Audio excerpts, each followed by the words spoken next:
पिछले विधानसभा चुनाव में डुमराव सीट से जेडीयू उम्मीदवार अंजुम आरा ने अपनी किस्मत आजमा चुकी हैं। पिछले चुनाव में अंजुम आरा को हार का सामना करना पड़ा था। लगता है कि इस बार फिर से अंजुम आरा डुमराव से चुनाव लड़ने का मन बना रही हैं।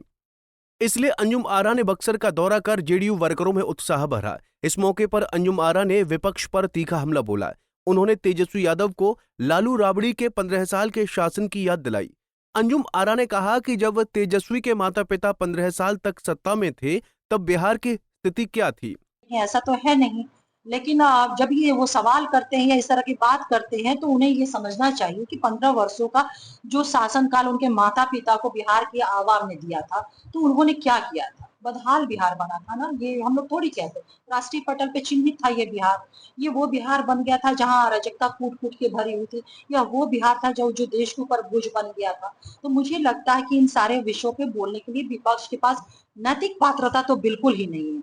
और माननीय मुख्यमंत्री नीतीश कुमार जी की जो योजनाएं हैं, मैं दावे के साथ कहती हूँ, कभी मौका मिले ना और मुलाकात हो तो आप लोग जरूर पूछिएगा कि बताइए बिहार सरकार की टोटल कल्याणकारी योजनाएं कितनी चल रही। मैं दावे के साथ कहती हूँ उनको इस बात की भी जानकारी नहीं है, तभी इस तरह का स्टेटमेंट वो मेड आउट कर रहे हैं। ये बड़ा ही विपक्ष का, मुझे कहेंगे इमेच्योर ये बयान। वहीं अंजुम आरा ने कहा कि लालू राबड़ी राज में पूरा बिहार लालटेन युग में जी रहा था, जबकि मुख्यमंत्री नीतीश कुमार ने बिहार के हर गांव तक 24 घंटे बिजली सप्लाई सुनिश्चित की। अंजुम आरा ने कहा कि नीतीश सरकार ने गरीब परिवारों को 125 यूनिट बिजली मुफ्त कर दी है। के घोषणा पत्र में आप कहते हैं ना, ये कहने रहे कि 200 मुफ्त बिजली हमारी योजना थी, तो घोषणा पत्र में आप ये बताइए कि आपके घोषणा पत्र में कहां मुफ्त बिजली की बात कही गई थी। कहीं 2020 के घोषणा पत्र में उनके कहीं भी बिजली की बात नहीं की गई थी। दूसरी बात, तेजस्वी जी ये बताएं कि जब उनके माता पिता शासन में थे तो क्या बिजली का मतलब सिर्फ लालटेन जलाना नहीं था। बिजली का मतलब सिर्फ लालटेन जलाना होता था, अंधेरे में सिर्फ वो भाषण देते थे। तीसरा, आपके खुद के बंगले को सरकार की बिजली का सब्सिडी का लाभ मिलता है, क्या ये सही नहीं है। चौथा, कि बिहार में 21 घंटे गारंटी कृत आपूर्ति की बिजली होती है, जबकि झारखंड में जो आपकी सरकार है वहां 4 से 5 घंटे ही वहां पे बिजली मिलती है। कह रहे हैं ये जनता को गुमराह कर रहे हैं, लेकिन तेजस्वी जी से मैं पूछना चाहती हूँ कि आपके शासन काल में तो जनता को बिजली का चेहरा ही नहीं दिखता था, गुमराह तो आप कर रहे हैं। पांचवी बात, कि माननीय मुख्यमंत्री श्री नीतीश कुमार जी ने बिजली के मामले में धीरे धीरे आप देखेंगे कि सौर ऊर्जा के मामले में हमारा बिहार आगे बढ़ रहा है।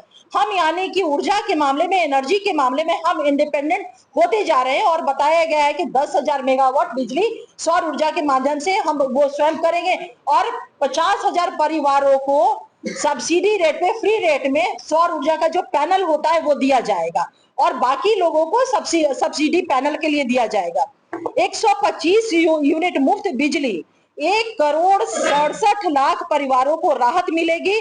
और मैं तब ये बात को अगर हम ये कहते तो ये कहीं गलत नहीं होगा कि आपको जो ये कल्याणकारी योजनाएं चल रही है उससे आपको जलन है, और क्योंकि रोशनी जो है वो सिर्फ अब घरों में नहीं, बल्कि हमारी जो रोशनी है, हमारी जो योजनाएं है, ना सिर्फ बिहार के गरीब, गुरबा, पिछड़ा, पिछड़ा तमाम वर्गों के घर को रोशन कर रही है, बल्कि हमारी रोशनी आपके झूठ, राजनीतिक मक्कारी और राजनीतिक भोग और राजनीतिक ठगी का भी हमारी रोशनी पोल खोल रही है।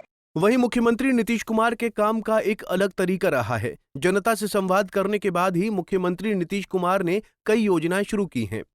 मुख्यमंत्री नीतीश कुमार जी की कार्यशैली रही है कि आवाम से उन्होंने हमेशा एक डायलॉग बनाया है, विमर्श किया है, और विमर्श के उपरांत जो बातें आती हैं उस पे नीतियों का निर्धारण होता है। बहुत सारे एग्जाम्पल है, जैसे आप अगर लीजिएगा लोक शिकायत निवारण अधिनियम, हमारा जो कानून आया, मुख्यमंत्री जी के जनता दरबार और विभिन्न यात्राओं के माध्यम से जो चीजें आई, आपने देखा कि वो जनता दरबार को किस तरह से संस्थागत उन्होंने ढांचा दिया।